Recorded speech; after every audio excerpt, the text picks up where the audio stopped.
Hello everyone and welcome back to another easy way video where I'm going to teach you how to toggle the auto run on Minecraft.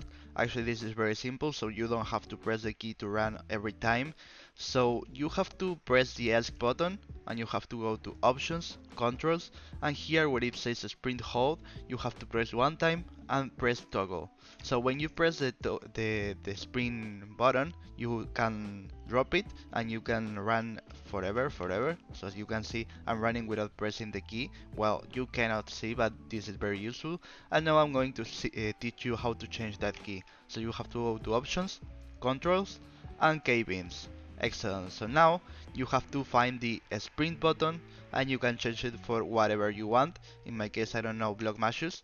Press on, and now I'm pressing the block mashes and I can run, stop running, run, stop running. So this is very useful. So if you want to have the key when it was default, you have to press reset and done. So if this video was useful for you, please comment, share, like, subscribe, and press the bell in the subscription button. Goodbye and easy way.